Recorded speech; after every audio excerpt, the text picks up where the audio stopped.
하셔서 가정을 이루게 하셨죠. 그래서 이 가정의 주인은 누구시냐 하면 바로 가정을 창조하시고 만드신 하나님이신 줄 믿습니다. 여러분, 이 세상을 살다 보면요, 세속적 가치관이 가정 안에 다 들어오게 돼요. 요즘에 보면요, 성적 자기 결정권을 줘야 된다라는 그런 의미 안에서 배우자에 대한 간통법이 폐지가 되고, 또 동성애 등이 확산되면서 정통적인 가정이 위협을 받고 있는 것이 오늘의 이 시대의 모습입니다. 가정이 그냥 있어도 세상에서 여러가지 해야 될 일이 얼마나 많아요. 자녀들을 길러내고 또 가정을 이끌어가는 것은 결코 쉬운 일이 아닌데요, 이런 세속적 가치관이 함께 연결되다 보니까요, 가정이 이 시대에 얼마나 쉽게 무너지고 있는지 모르는 것이 이 시대의 현재 모습인 것입니다. 여러분, 우리 가정을요, 하나님께서 주인 되신 하나님의 뜻대로 세우는 것, 이것이 바로 우리 신자가 해야 될 일인 줄 믿습니다. 오늘 이 본문의 말씀은요, 이 남편과 아내가 서로 어떻게 서로에 대해서 대우하면서 어떻게 살아야 되는가에 대해서 말해주고 있는 것이 바로 이 본문의 말씀입니다. 과연 이 말씀을 통해서 하나님께서 이 시간도 우리에게 무엇을 깨닫게 하시고 무엇을 말씀하시는가, 나에게 주시는 하나님의 음성이 있는 은혜의 시간 되시기를 간절히 축원드립니다. 에베소서 5장 22절 보면 아내들이여, 이렇게 아내들이여 하고 있으니까 지금 이 말씀은 누가 더 주의를 기울여서 들어야 돼요? 꼭 그런데 이런 말씀은요, 남편들이 주의를 기울여요. 아내들이여 자기 남편에게 뭐 하라고요? 복종하라. 할렐루야. 아멘이 별로 크지 않네. 복종하라입니다. 복종하라. 그런데 이것은요 아내들이 먼저 들어야 될 말이지, 남편이 듣고 나서 당신 말이야, 이거 성경 봤지? 이거 남편에게 복종하라 했어 안 했어? 했어 안 했어? 이러면요, 이거 성경 말씀 잘못 들은 거예요. 여러분, 이 구절은 누가 들어야 되는 구절이라고요? 아내들이 들어야 되는 구절. 할렐루야. 다시 그 구절 보여주세요. 그래서 이 구절을 보면서 남편들이요, 당신 성경에 나와 있지, 내 말에 복종해, 이렇게 하라고 주신 구절이 기라고 아니라고요? 절대 아닌 거예요. 이렇게 쓰시면 성경을 잘못 사용하시는 거예요. 절대 아니고 이것은 여자분들께서 받으시라고 기록된 말씀이에요.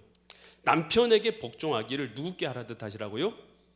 주께는 누굽니까? 주께는 하나님. 더 간단하게 말하면 구체적으로는 예수님께 하듯 하라. 예수님께 하듯 하라. 여러분, 예수님께 우리가 교회가 복종하는데 어떻게 복종하냐 이것이죠. 여러분, 23절 한번 더 보면 이는이라는 것은 어떻게 복종하냐라는 걸 구체적으로 설명해 주는 거예요. 남편이 아내의 뭐가 된다고요? 머리랍니다. 질서적으로 머리에 속해 있다는 거예요.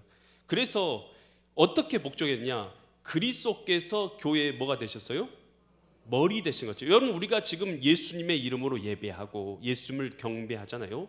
그렇게 한 것 같이 남편이 가정에서 아내의 머리가 된다는 거예요.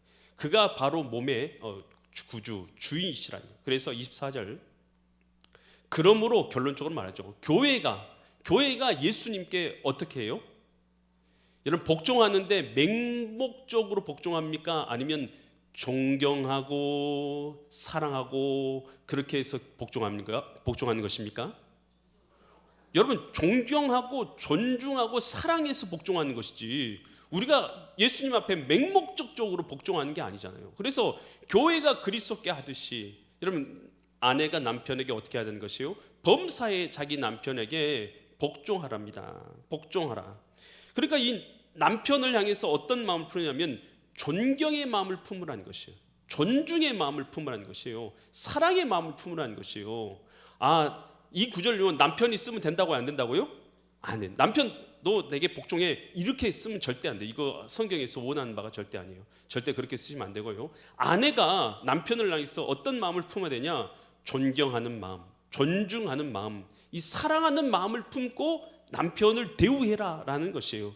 이것이 바로 하나님께서 교회 가운데 그리스도께서 머리 되시는 것과 같이 우리가 예수님을 존경하잖아요. 또 존중하잖아요. 예수님을 사랑하잖아요. 여러분, 예수님 사랑하세요? 저만 사랑하는 건 아니죠. 여러분, 예수님을 사랑하고 존경하는 것처럼 오늘 우리가 남편을 존중하고 사랑해야 될 줄 믿습니다. 그럴 때에 가정 가운데 뭐가 세워지냐 하면, 가정에서도 하나님이 뭐가 주셨냐면 질서라는 걸 주셨어요. 그래서 가정 가운데 하나님이 질서가 세워지고, 교회 가운데도 예수 그리스도를 통해서 질서가 세워지듯 질서가 세워지게 되는 것이죠. 믿음의 여인인 사라가요, 어떻게 이 남편을 불렀는가? 베드로전서 3장 6절에서 이렇게 말하고 있어요. 사라가 아브라함을 누구라 불렀어요? 퀴리오스, 당신은 나의 주인이십니다. 퀴리오스라고 칭하여서 뭐 있어요? 순종한 것 같이, 순종한 것 같이. 사라는 이미 열국의 어머니란 이름을 갖고 있잖아요. 열국의 어머니, 믿음의 어머니, 믿음의 조상의 어머니라고 불려지는 그 여인이 계속해서 구절을 보여주시겠어요? 순종했어요. 아브라함을 퀴리오스라고 부르면서 순종한 것 같이 너희는 뭘 행하라고요? 선한 일. 여인들에게 하는 말이에요. 착한 일을 행하고 바른 일을 행하고, 아무 두려운 일에도 뭐 하지 말라고요? 이 말이 무슨 말이냐면, 마음 가운데 하나님이 주신 마음, 그 마음 가운데서 안정과 평안을 지키라는 것이에요. 할렐루야. 여러분, 우리가요 하나님 나라를 먼저 어디다 이루어야 돼요? 내 마음에 이루어야 될 줄 믿습니다. 하나님 나라를요 저기 멀리 있는 다른 데다 이루는 것이 아니라, 우리 신자들은요 하나님 나라를 내 먼저 마음 가운데 이루는 것이죠. 그 마음 가운데 하나님이 주인 되심으로 의와 실학과 화평이 내 마음 가운데 이루어진 마음, 그래서 평강이, 안정이 있는 그 마음을 이루라는 것이에요. 계속해서 9절 보시면, 그래서 너희는 선을 행하고 아무 일에도 두려우고 놀라지 아니하면 그의 딸이 되었다. 그의 딸은 누구의 딸이 됐다는 얘기예요? 예?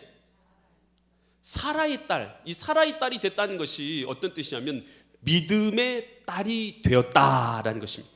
아멘. 여러분, 가정 가운데서 믿음의 딸은 어떻게 살아야 돼요? 선을 행하고. 할렐루야. 아멘. 선을 행하고 마음을 안정되게 하고. 할렐루야. 그렇게 살아가면, 그리고 남편을 그렇게 잘 주인으로 여기며 존중하며 살아가면, 이제 이 사람은 누구의 딸이 됐다고 말할 수 있다고요? 믿음의 딸, 사라의 딸이 되었다라고 말할 수 있는 것입니다. 여러분, 우리가 그래 신자가 되었으면요 사라의 딸 아니겠습니까? 믿음의 여인 아니겠습니까? 믿음의 여인들은요 가정에서요 편한 마음, 안정된 마음 가질 줄 알고, 옳은 것을 따라서 살아갈 줄 알고, 그리고 남편을요 존중하며 살아가는 모습을 갖는 것, 이것이 바로 믿음의 모습이고요 사라의 딸이 되는 믿음의 모습이다라는 것이에요. 여러분, 다윗이요 사울의 딸이 누구입니까? 이름이 사울의 딸이 미가라고 결혼하잖아요. 이 미가라고 결혼했는데 다윗이 언약궤를 이제 메고 자기 이제 성으로 오잖아요. 그때 다윗이 너무 기쁜 나머지 뭐 했어요? 앞에서 배 에봇을 입고 막 춤을 치죠. 막 어떤 춤을 췄는지 모르겠어요. 그런데 춤을 얼마나 열심히 췄던지 뭐가 내려왔어요? 바지가 내려가는 거예요. 자기 바지가 속옷이 내려왔다고 말하지는 않았어요. 바지가 내려온 거, 바지가 내려간지를 모르고 춤을 추고 있었던 거예요. 그랬더니 그 모습을 누가 봤어요? 미갈이 봤어요. 사무엘하 6장 16절 보니까 미갈이 뭐 이렇게 하죠. 여호와의 개가 다윗 성으로 들어오매 사울의 딸 미갈이 창문으로 내다보다가 다윗 왕이 여호와 앞에서 뛰놀며 춤추는 것을 보고, 막 뛰놀면서 춤을 추는 것을 보며 심중에, 마음속에 그를 어떻게 여겼어요? 업신여겼더라. 남편인데 남편이 행하는 것이요 왕으로서 채통이 없어. 그래 막 뛰고 난리를 치니까 아이 저 채통 없는 거 봐라 하면서 마음으로 업신여기는 마음을 품었다는 것이에요. 그래서 이 다윗이 자기 집으로 오니까 아내가 뭐라고요? 미갈이 듣고 있다가, 아니 방탕한 자가 행한 것 같이 행동했다. 이 방탕한 자는 술 먹고 사람이 정신없이 춤추는 것처럼 당신이 행동했다라고 이 다윗에 대해서 업신여기면서 비방을 하죠.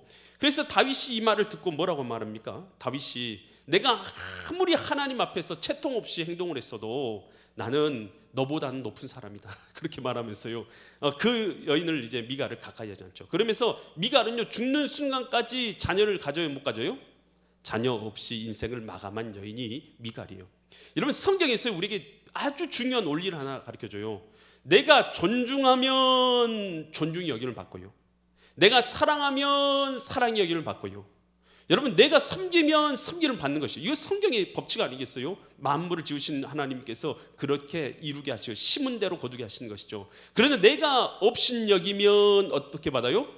업신여김을 받고, 내가 조롱하면 내가 조롱을 받고. 여러분, 그러니까요, 이건 법칙이에요, 법칙. 여러분, 남편을 조롱해보고요, 업신여겨보세요. 그러면 남편이 여러분을 어떻게 할 것이? 당연히 업신여기고 조롱한단 말이에요. 여러분, 그러니까요, 우리는 어떻게 되냐? 남편을요, 존중히 여겨야 될 줄 믿습니다. 할렐루야. 이 하나님이 우리에게 명령하시는 거예요. 존중히 여기는 것이에요. 그래서 미국의 바이올리아 대학교에서 교수도 하셨고, 트리니티 대학교에서 학장하고 원장도 하셨어요. 총장도 하셨어요. 존 카터 석자 교수가 있어요. 가정 치료에 관련된 이 세계적인 권위자인데요. 3,000쌍, 35년 동안 3,000쌍을 분석했어요. 그러니까 이혼에 이르는 지름길 4가지를 발견했는데요. 뭘 있냐? 첫 번째, 비난하기. 서로가 네가 잘못했다, 너가 잘못했다, 비난하는 것. 두 번째, 변명하기. 나 이럴 수밖에 없었어, 변명하기. 세 번째, 경멸하기. 상대방에 대해서 경멸하는 마음을 갖고 경멸하는 것. 그 다음에는 뭐예요? 싸워봤자 너 같은 건 필요 없어, 대화 안 할 거야, 담쌓기. 여러분, 이런 4가지를 하면 어떻게 되냐? 그러면 결국은 부부가요, 이혼하게 된다는 것이에요. 결국 이거 하다가 결국은 부부관계가 됐던 이웃관계가 됐던 서로 깨지게 되더라라는 것이에요. 그러면 이것들을 싸움을 막고 해소하는 5가지 방법에 대해서 제시를 하고 있는데요. 첫째, 무조건 싸울 때는 목소리를 낮추랍니다. 목소리를, 내가 아무리 커도 목소리를 낮추고, 그리고 사랑하는 말투를 사용하는 거예요. 여보 왜 그래? 이렇게 얘기하는 것이죠. 그리고 그러면 판단을 주관하는 두뇌력이 활성된다는 것이에요. 그리고 작은 문제 있잖아요. 작은 문제. 치약을 중간에서 짜야 돼요? 뒤에서 짜야 돼요? 예. 이런 것은요, 시시비비를 가리지 말랍니다. 그런 것은 그냥 덮어놔도 아무 일도 일어나지 않는다고요. 아니, 좀 그런 문제들은요, 별 문제 아니라고 생각하면요, 무조건 뒤로 미뤄요. 뒤로 미루고 덮어버리라는 거. 그러면 아무 일도 일어나지 않는다는 것이에요. 그리고 또 감사의 표시를 자주 하라. 그러니까 하루에 3번씩만 감사 표시하는 거예요.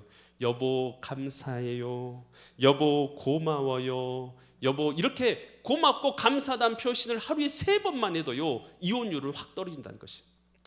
또 그리고 늘 긍정적인 것을 먼저 말하는 것이에요. 그래서 긍정적인 것을 최소한 5배 말하고 5대1, 부정적인 거 1만 얘기하는 거예요. 이 기준이요, 보통 건강한 가정들에서는 다 이렇게 한다는 거예요. 그래서 부정적인 것은 1만 말하고 긍정적인 것만 5개 얘기하는 것이죠.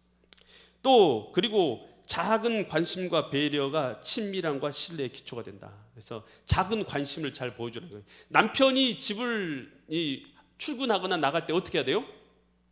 그냥 누워서 있으면 돼요? 잠자면 돼요? 그러지 말고 어떻게 해요? 나가서 남편 옷도 한번 털어주고 여보 잘 다녀와 하고 인사도 해주고 그러는 것이에요. 할렐루야. 그렇게만 해도 남편이요, 내게 관심 있구나 라고 마음먹어서 부부관계가 좋아진다고 그래요. 그래서 이렇게 하면 부부관계가 행복한 관계가 된다라는 것이에요. 여러분, 그래서 믿음의 아내가 되는 것은 멀리 있는 것이 아니에요. 믿음의 아내가 되는 것은요, 남편을 가정에서 존경하는 것입니다. 사랑하는 것입니다. 예수님을 우리가 존경하고 그리고 존중하고 예수님을 우리가 사랑하듯이 남편도 존중하고 존경하고 사랑하는 거예요. 작은 관심을요, 남편에게 내가 갖고 있다는 걸 보여주는 거예요. 남편 나갈 때마다 그냥 누워만 있지 말고 나가서 남편 잘 다녀오라고 인사도 해주고, 한 번씩요 이렇게 인사도 해주고 안녕해주고 이렇게 해줘야지, 여러분 그렇게 남편이 내게 관심이 있다는 걸 알게 됩니다. 여러분, 이런 것이요, 여러분 가정에서 우리가 하나님의 사람으로서 가정을 행복하게 만드는 방법이라는 것이요. 그러면 두 번째로 에베소서 5장 25절 보니까, 에베소 5장 25절이니까 이번에는 누가 드려야 될 말이에요? 남편들아. 이게 남편들하고 있으니까 아내들이 드려야 되는 것이 아니라 누가 드려야 된다고요? 남편들이 드려야 하는 거예요. 아내 사랑하기를 그리스도께서 교회를 사랑하시고 그 교회를 위하여 자신을 뭐 했어요? 주심같이 하라. 여러분, 예수님이 교회를 얼마나 사랑하셨어요? 십자가상에서 자기 몸을 생명을 내어주신 것 같이 사랑하셨죠. 생명을 내어주셔서 사랑했죠. 그러니까 온전히 자기를 다 희생해서 목숨을 내어주셔서 사랑하는 게 예수님의 사랑이잖아요. 그래 아내들이 이런 구절을 보면서 여보 당신 나 사랑해? 진짜 사랑해? 하고 물어보고, 아니 교회에서는 예수님께서 나를 목숨을 다해서 사랑한 것처럼 사랑하라고 했는데 당신 나를 위해서 목숨을 다해서 사랑해? 그러면 생명보험 들어줘. 그렇게 하면 된다고요, 안 된다고요? 그렇게 하면 안 된다는 거예요. 이것은 누가 들어야 될 말이에요? 예, 남자들이란. 남자들이 어떻게 되냐? 남편들은 아내를요 자기 생명처럼 사랑하라는 거예요. 생명처럼 사랑해서 예수님께서 십자가상에서 자기 몸을 내어주신 것처럼 자기 몸을 다 내어줘서 아내를 사랑하라는 것입니다. 아멘. 아멘. 오늘 왠지 남편분들이 별로 안 나오신 것 같아요. 예, 에베소 5장 28절로 29절 말씀 보면 이와 같이 남편들도 자기 아내 사랑하기를 자기 자신과 같이 하라. 자기 자신 사랑하잖아요. 말이에요. 자기 아내를 사랑하는 자는 자기 자신을 사랑하는 거예요. 아내를 사랑하는 것이 곧 누구를 사랑하는 거예요? 자기 자신을 사랑하는 거예요. 29절 누구든지 언제나 자기 육체를 미워하지 않고 오직 양육하여 보호하기를 그리스도께서 교회에게 함과 같이 하나니. 언제든지 자기 몸을 보호하는 것처럼 예수님께서 교회를 보호하고 계십니다. 예수님께서 교회를 사랑하십니다. 이와 같이 남편들은 아내를 보호해야 되는 것이에요. 아멘. 더 약한 그릇인 줄 알고. 여러분, 남편이 강해요, 아내가 강해요? 육체적으로는요 남편하고 싸워서 이길 여자가 별로 없어요. 뭐 대단한 훈련을 갖춘 그런 여자가 아니고서는 웬만해서는 남편을 이길 여자가 없잖아요. 그럼 남편이요 자기가 힘세다고요 아내하고요 꼰투하면 되겠어요? 그럼 절대 안 되죠. 이길 수 있는 방식이 아니잖아요. 그것은 절대 안 되는 것이죠. 그래서 남편은 아내를 보호하는 것이고 사랑하는 것이라는 거예요. 할렐루야. 근데 이 사랑은요 우리가 추상적으로만 생각하는데 성경에서 사랑은 절대 추상적인 것이 아니라는 거예요. 실제적인 거예요. 실제적인 것. 어떻게 사랑하라고 하냐면 고린도전서 13장 4절로 7절 보면 사랑은 어떻게 하라고요? 사랑이라는 것은 다른 게 아니에요. 아내 앞에서 어떻게 된다고요? 내 마음에 안 들어도 오래 참는 거. 이게 사랑. 오래 참는 것이 사랑이에요. 사랑은 또 뭐 하는 거라고요? 온유한 거, 마음이 편하고 안정하고 온유한 거, 이런 것이 사랑인 것이지 막 분노하고 막 이런 것이 사랑이 아니라는 거예요. 또 뭐 하지 않고요? 막 시기하고 남편이 아내에 대해서 시기하고 그러면 절대 안 된다는 거예요. 시기하지 않고. 사랑은요 뽐내고 자랑하지 아니하는 것이요. 또 교만한 것도 아니에요. 내가 너보다 나아, 내가 너보다 뛰어나, 내가 너보다 더 많이 알아, 이렇게 하는 거 교만한 거 아니에요. 사랑은. 여러분 5절 또 무례히 행하지 않는다. 여러분 사랑한다고 하면서 예의 없이 사랑하는 경우도 있잖아요. 자기 욕심만 만족만 취하려고 하는 거. 여러분 예의가 없으면, 사랑에 예의가 없으면요 그건 사랑은 폭력이 돼요. 여러분 그래서요 사랑은요 무례히 행하는 것이 무례하지 않아요. 예의를 지키는 거예요. 예의 없이 행하는 것은 사랑이 결코 아니다는 거예요. 또 자기의 유익만 구하는 거 아니에요. 그리고 성내고 화내라고요? 화내지 말라고요? 사랑한다면서 폭력으로 때리고 막 그런 사람 성내지 아니하는 거예요. 악한 것을 생각하지 아니하고 나쁜 것 생각하는 거 아니에요. 사랑은. 그리고 6절 불의를, 나쁜 것을 기뻐하지 아니하고, 사랑한다면서 서로 나쁜 것 모의하고 그런 거 아니라는 것이죠. 진리와 함께 기뻐하고. 7절 모든 것을 뭐 한다고요? 사랑은 참는 것이고, 모든 것을 뭐 해줘요? 믿어주는 것이고, 모든 것을 바라는 것, 모든 것을 견디는. 여러분 여기서 참 구체적이잖아요. 나 사랑해, 립 서비스만이 아니잖아요. 사랑은 견디는 것이고, 인내하는 것이고, 바라주는 것이고, 참는 것이고, 보호해주는 것이고, 예의 없이 행하는 것이 아니라는 것이죠. 여러분 이렇게 구체적인 것이 사랑이다라는 것입니다. 이 양은수 교수, 이 명지대 교수를 역임하고 있다가요, 현재는요 히스 유니버시티 캘리포니아 코로나에 있는 곳에 있는 가정사역과 상담사역 전문 학교예요.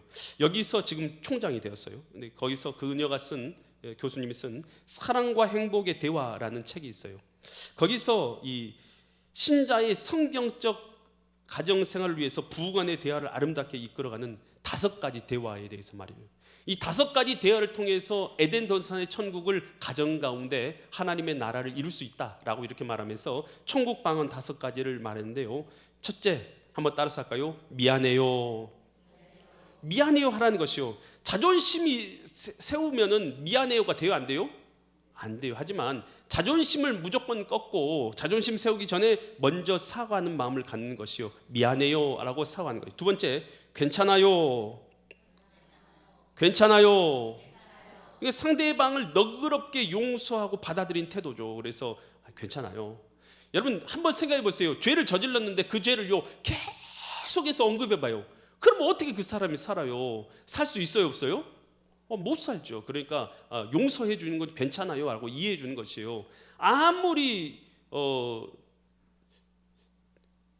좋은 친구 관계도요, 계속 잘못된 걸 계속 언급하고 기억나게 해봐요. 그러면 그 친구 관계가 계속 될 수 없죠.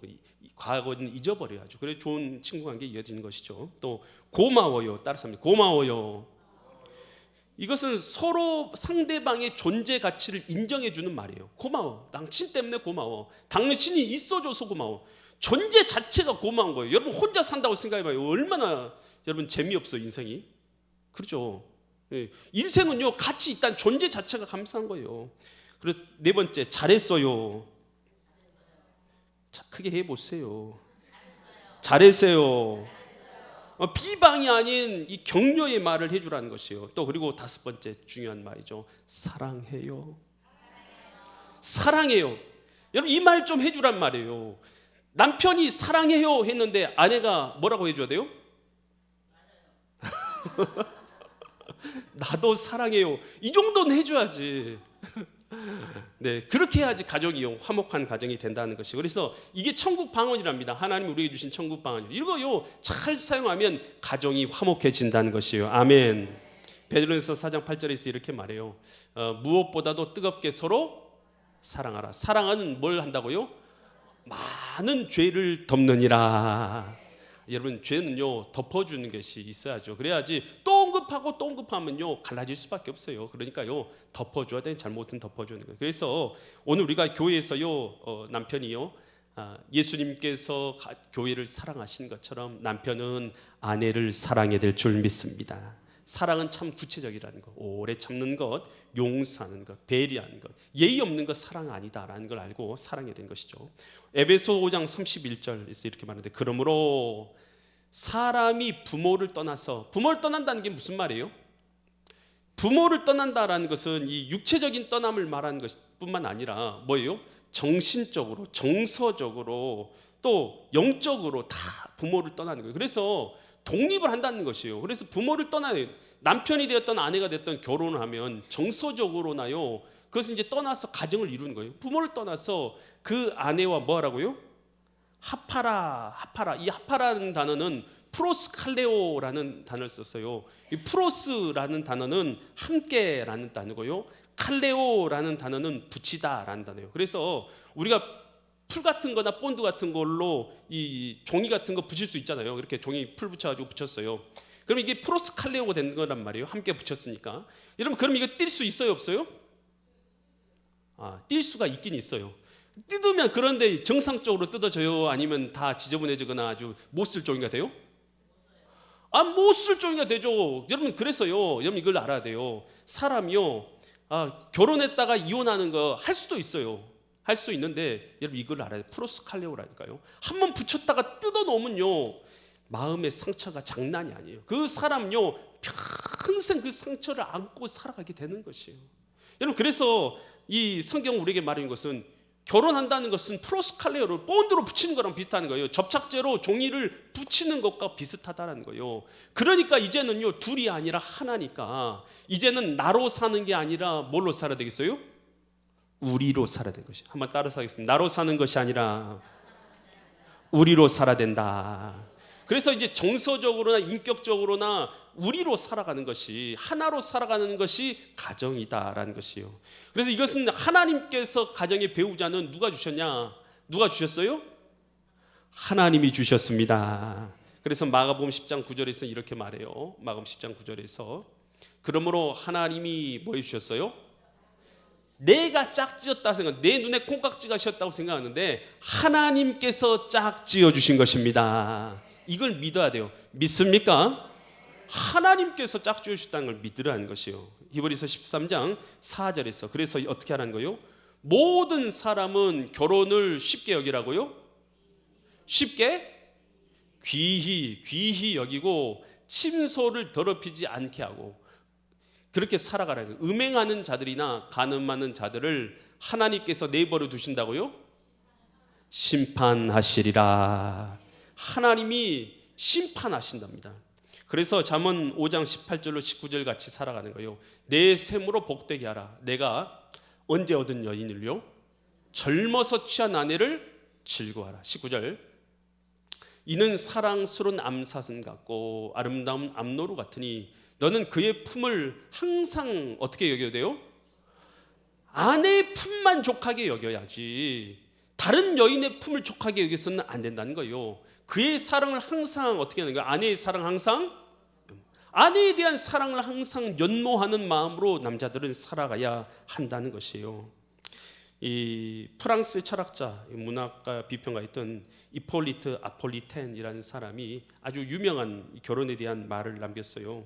결혼은 3주 동안 서로 관찰하고 3개월 동안 서로 사랑하고 3년 동안 서로 싸우고 그 다음에는 30년 동안 있는 듯 없는 듯 참고 용서하며 산다. 저는요, 있는 듯 없는 듯이라는 말에 참 감동을 받았어요. 아니, 결혼하고 나면 나중에는요 30년 동안, 남은 30년 동안 처음에는 뭐 싸우고 지지고 볶고 사랑하다가 좀 나중에는요 있는 듯 없는 듯 그냥 용서 참고 살아간다는 거예요. 이 말이 이제 나쁘게 보면 좀 이상하게 여겨지겠지만 서로 공기 같은 존재가 되어져서 그냥 편안하고 안전하고 그래서 당연히 있는 걸로 알고 그렇게 살아가는 존재가 된다라는 이런 의미 아니겠어요? 이 팀 켈러 목사님이 쓴 이 결혼을 말하다라는 이런 책이 있어요. 거기서 이 결혼은 어떤 것을, 우리 크리스찬으로서 결혼은 무엇을 말해주냐에 대해서 말해주고 있어요. 이 결혼은 그리스도와 교회의 관계를 세상 가운데 보여주는 모형이다라는 거예요. 여러분, 우리 신자의 결혼은요 그냥 결혼이 아니에요. 예수 그리스도와 교회와의 관계를 세상 가운데 보여주는 통로다라는 것이에요. 거기서 이런 말이 있어요. 콩깍지가 벗겨졌어도 계속 살아야 되는가? 콩깍지가 벗겨질 수가 있어요, 없어요? 안 벗겨져요? 무조건 벗겨져요. 콩깍지는 무조건 벗겨지는데 벗겨졌어도 계속 살아야 되냐, 이런 질문을 하는 사람이 있다는 거예요. 그런데요, 이 진짜 사랑은 언제부터 시작이냐? 이 진짜 결혼의 본질은 감정적인 사랑을 넘어서서 헌신과 약속에 기반한 사랑을 하게 되는 것. 그래서 감정적인 설렘을 넘어서 의지적으로 헌신적인 사랑이 결혼의 본질이라는 것이에요. 그러니까 콩깍지가 벗겨져도 우리 신자들은요 하나님께서 어떻게 되셨어요? 내게 짝지어준 사람이야. 그래서 결혼은 하나님의 언약인 것처럼 오늘 우리는 이 언약으로 맺어진 사람이야. 그래서 헌신하고 그리고 그들을 위해서 의지적으로 의지를 가지고 헌신하는 것, 이것이 결혼의 본질이라는 것이에요. 그래서 오늘 우리의 이 결혼 생활은요 그를 통해서 어떤 거냐면 평안과 안정을 나타낼 수 있는 것이에요. 진정한 안정은요 여러분 서로 뜨겁게 불같이 사랑해야지만 그곳에 평안이 있고 안정이 있는 거 아니에요. 결혼은요 여러분 처음에는요 불같이 타올라요. 불같이 타올 때는 그것이 영원할 것 같지만 영원해요, 안 해요? 안 해요. 조금 있으면 싸움하고 어떻게 해요? 아주 냉랭해져요. 냉랭해지면 냉랭해진 게 영원할 것 같지만 영원해요, 안 해요? 냉랭한 것도 영원하지 않아요. 그럼 결국 어떻게 돼요?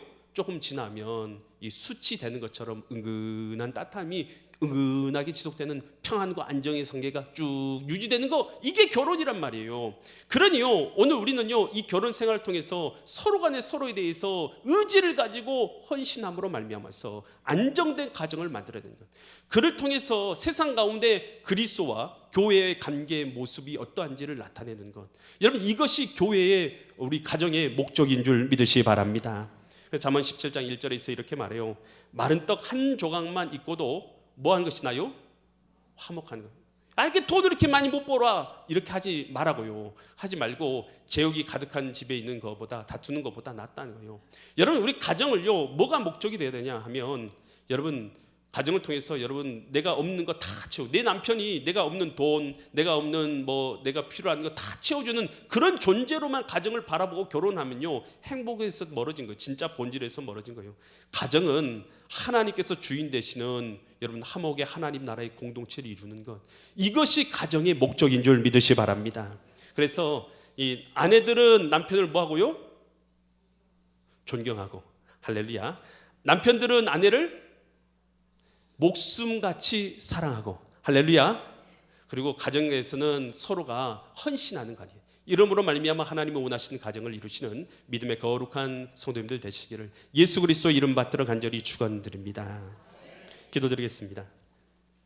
하나님 아버지 감사드립니다. 하나님 주의 말씀 앞에 우리가 겸손하겠습니다. 오늘 남편을 존경하고 존중하라고 했는데 하나님, 우리가 과연 존중함과 존경함이 있는지요? 하나님, 어떤 부분에서 나의 인격이 내려지고 나의 생각이 내려져서 남편을 존중해야 될지 우리가 깨닫게 하여 주시고, 또한 남편들은 아내를 자기의 목숨같이 사랑하고 또 그렇게 헌신하라고 했는데 하나님, 우리가 어떤 부분에서 아내들을 우리의 목숨처럼 사랑하지 못하고 있는지 우리 스스로의 삶을 돌아보게 하셔서 나의 죄됨을 보고 하나님 앞에 돌이키게 하여 주시옵소서. 가정이 서로가 서로 간에 헌신의 관계인 것을 알게 하시고, 그러므로 말미암아 하나님 나라를 가정 가운데 이루신 믿음의 가정들 되게 하실 걸 믿사와서 존귀하신 예수 그리스도의 이름 받들어 간절히 기도드립니다. 아멘.